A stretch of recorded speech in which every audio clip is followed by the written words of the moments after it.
Sebenarnya aku sudah mati sejak saat itu. Hanya saja tubuhku tidak dikubur dengan tumpukan tanah, melainkan dengan trauma yang tak kunjung punah. Lupakan semua hal buruk yang menimpamu di masa lalu, atau itu semua akan terus menghantuimu. Selamat datang di channel Jalan Hidup AR5. Bersama saya, Are. Dengan luka bakar di sekujur tubuhnya, bahkan bajunya pun sudah hangus terbakar. Dan sosok itu memandangi si Risma dan si Anggun sambil berkata,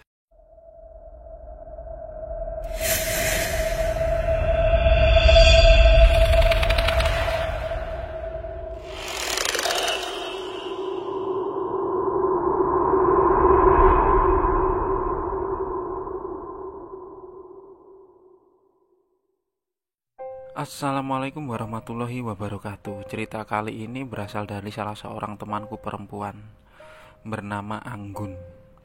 Nah, aku dan Anggun ini kita berteman sejak kita pernah satu komunitas dulu. Gadis keturunan Tionghoa Jawa ini mempunyai sebuah pengalaman yang seram. Kemarin dia menceritakan, dan waktu aku mendengarkan ceritanya ini, aku bilang ini seram dan sempat merinding waktu itu. Sayangnya fotonya tidak boleh dipost di video ini. Nah, cerita ini berawal tahun 2017. Waktu itu Anggun baru lulus SMA. Susahnya cari pekerjaan waktu itu membuat dia memilih untuk membuat usaha kecil-kecilan, konter pulsa di depan rumah. Dia hidup di desa yang tak terlalu jauh dari kota. Tempatnya cukup ramai. 1-2 bulan usahanya ini mengalami peningkatan. Nah, di bulan ketiga Anggun ini mendapatkan tawaran dari salah seorang teman ayahnya. Sebut saja Pak Rahmat. Pak Rahmat waktu itu mempunyai usaha konter yang cukup besar di sebuah kota, dan rencananya mau membuka cabang konter lagi. Karena tempat baru, dia butuh orang kepercayaan. Waktu itu menawari si Anggun. Bapaknya pun menyetujuinya. Beliau bilang ke Anggun, kalau kamu ikut saja sambil cari pengalaman, gak usah mikirin gaji. Nanti kalau kamu sudah pengalaman dalam usaha ini, bapak bisa cari modal buat ngembangin usaha kontermu yang di rumah. Akhirnya si Anggun setuju. Waktu itu dia mengajak seorang sahabatnya yang baru lulus sekolah juga, namanya si Risma. Suatu hari mereka berdua berangkat ke kota itu. Nah, tempat kerja Anggun ini sebuah rumah dengan 2 lantai, baru direnovasi. Lantai atas langsung berdampingan dengan tepi jalan, sedangkan lantai bawah berada di bawah jalan. Cukup menikmati karena Anggun ini anaknya cenderung cepat akrab dan cepat beradaptasi. Di awal-awal kerja semuanya berjalan seperti biasanya. Konter buka jam 9 pagi sampai jam 6 malam. Waktu itu Anggun dan si Risma ini mereka bergantian berjaga. Sedangkan jika malam hari ada satu cowok bernama Dika. Dika ini keponakan dari Pak Rahmat. Tapi karena siangnya dia kuliah, jadi dia membantu di konter itu malam hari. Sekilas tempat kerja ini cukup nyaman. Lantai atas terdiri dari etalase tempat berjualan pulsa dan beberapa aksesoris HP. Janji Pak Rahmat, jika konter ini terus berkembang, dia akan menjual beberapa produk HP terbaru. Di belakang tempat kerja mereka ada beberapa kursi untuk sekedar beristirahat.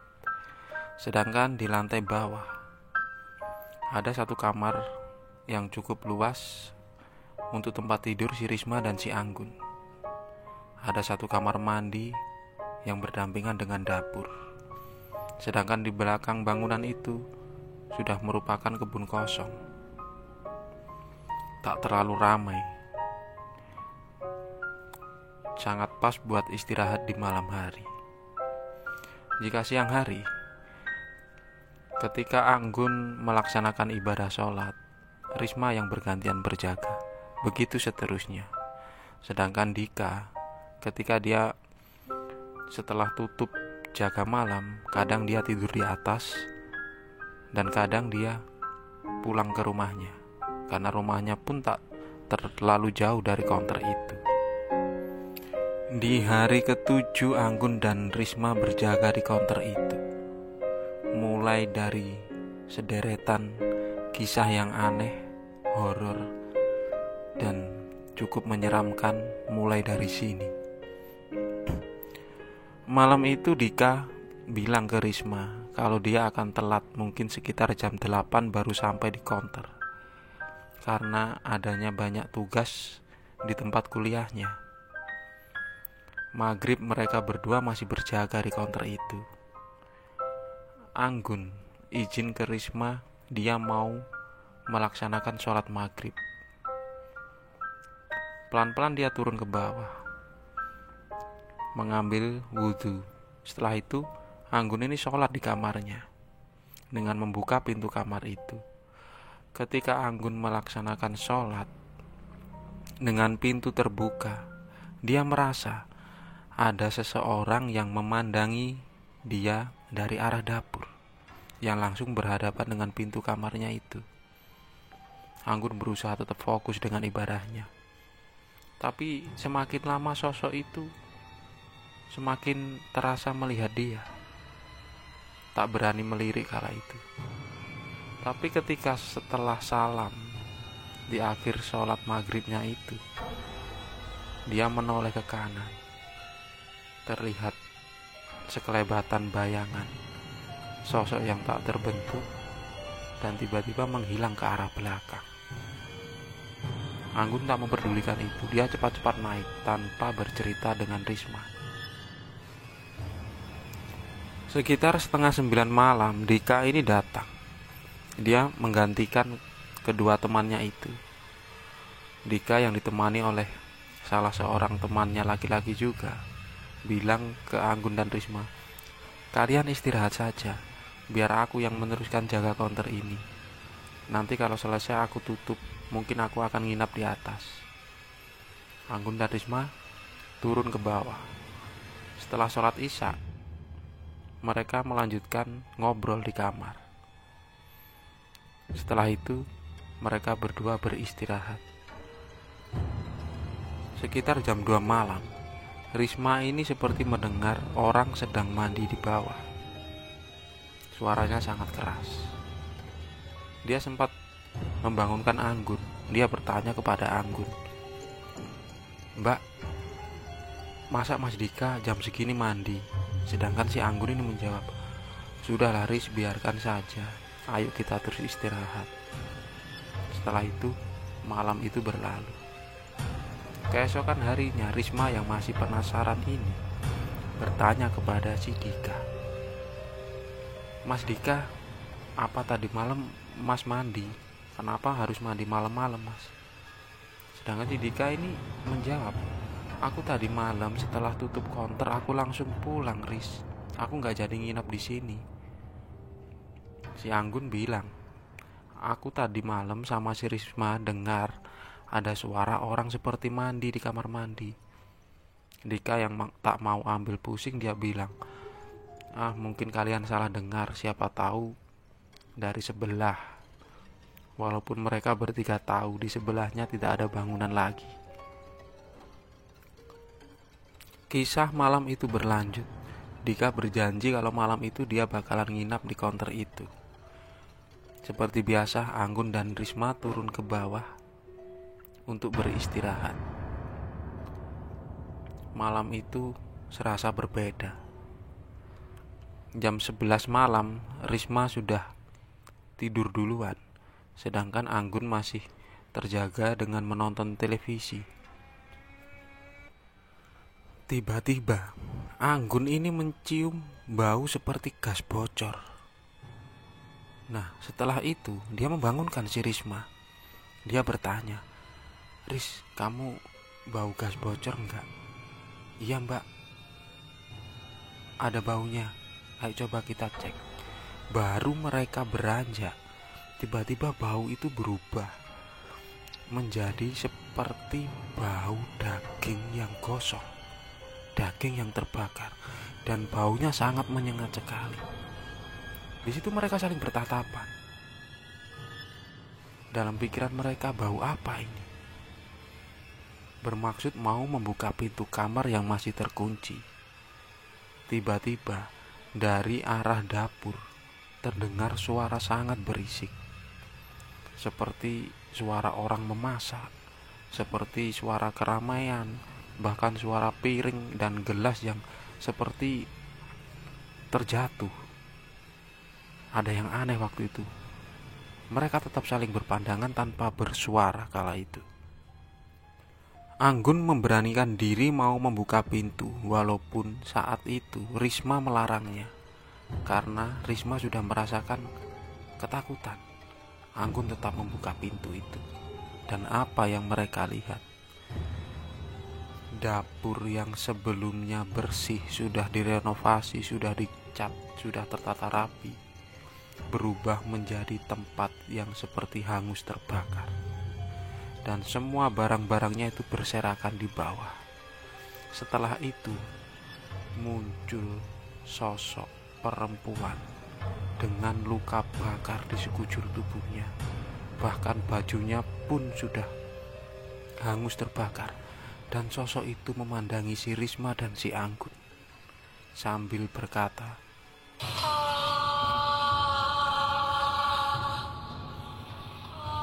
spontan si Risma ini berteriak, sedangkan si Anggun dia beristighfar secara terus-menerus sambil tetap memandangi sosok itu. Sosok itu masih memandangi mereka dengan mengucapkan hal yang sama seperti yang awal tadi. Dan lama-lama sosok itu seperti mundur ke belakang. Dan terlihat jelas waktu itu. Akhirnya si Anggun ini meraih tangan si Risma yang terduduk sambil menangis. Dia bilang ke Risma, "Sudah Riz, gak usah dilihat Riz, gak usah dilihat, ayo kita naik, kita panggil Mas Dika, ayo Riz." Akhirnya Anggun ini sambil menunduk memegang tangan si Risma naik ke atas, ke lantai atas. Di situ mereka membangunkan Dika yang sedang tidur di bawah etalase. Anggun meneriaki Dika, membangunkan si Dika. Mas Dika bangun mas, mas bangun mas, di bawah ada hantu mas." Nah, Dika yang baru bangun ini kaget melihat dua temannya ini seperti orang ketakutan. "Kamu ini kenapa sih Gun? Kenapa Risma menangis?" Anggun terus mencoba menjelaskan si Dika, "Di bawah ada hantu mas, coba mas lihat kalau nggak percaya." Setelah itu Dika menyalakan semua lampu yang ada di ruangan itu, termasuk di ruangan paling bawah. Dia berjalan menuruni tangga, sedangkan si Risma dan si Anggun melihatnya dari atas. Tak ada apa-apa lagi. Semua kembali normal. Bahkan sosok yang tadi mereka lihat pun sudah lenyap. Nah, waktu itu si Dika ini sempat jengkel kepada mereka berdua. Tapi melihat si Risma yang sedang menangis, Dika ini penasaran. Akhirnya mencoba menenangkan si Risma. Sedangkan si Anggun ini bercerita tentang apa yang dia lihat tadi. Dika yang sebenarnya di pikirannya tidak percaya tentang sosok gaib atau sejenisnya, dia bilang, "Ya sudah Gun, Riz, kamu ke bawah, kamu ambil apa yang harus kamu ambil. Sekarang aku antar ke rumah Pak Rahmat. Kamu nginap di sana saja, biar aku yang nginap di sini." Tapi Anggun dan Risma ini tidak mau karena mereka masih merasa ketakutan waktu itu.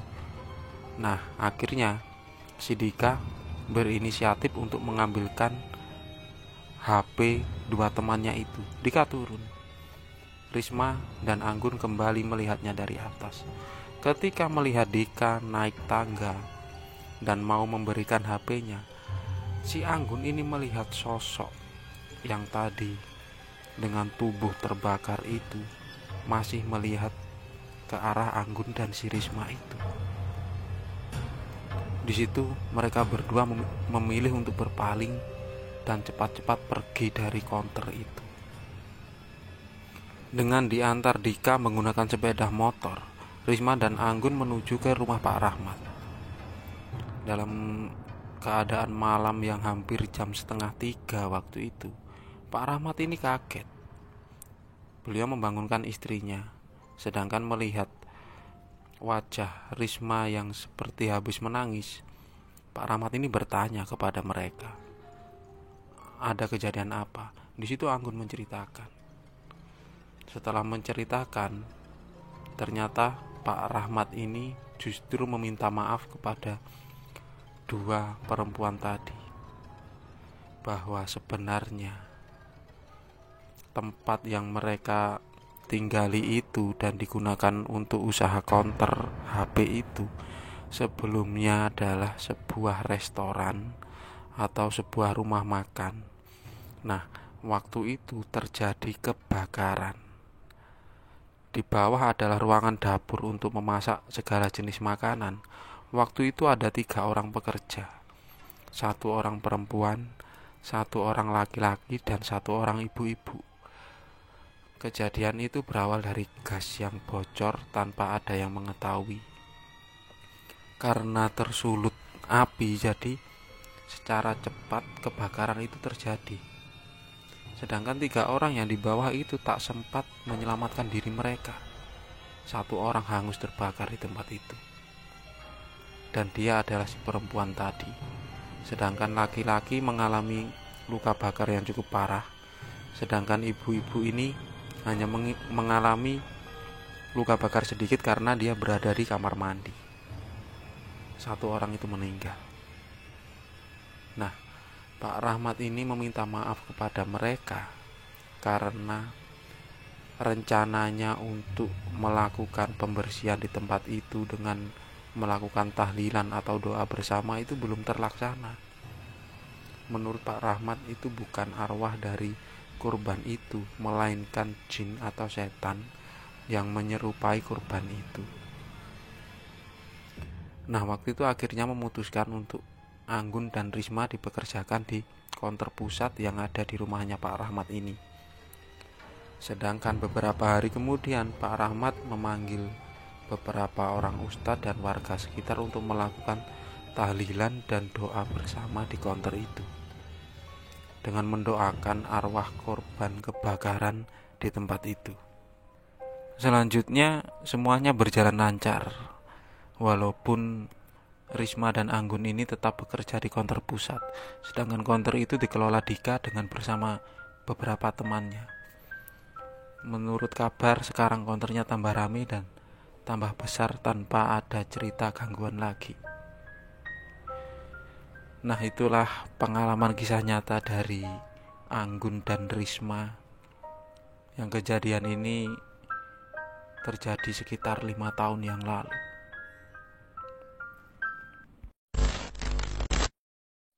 Pesan dari cerita ini adalah tetaplah takut jika kamu tak berani. Bila bertemu dengan penampakan yang seram, kalau perlu lari. Terima kasih sudah menonton video ini. Jika teman-teman suka, tekan tombol like. Jika tidak suka, tekan tombol dislike.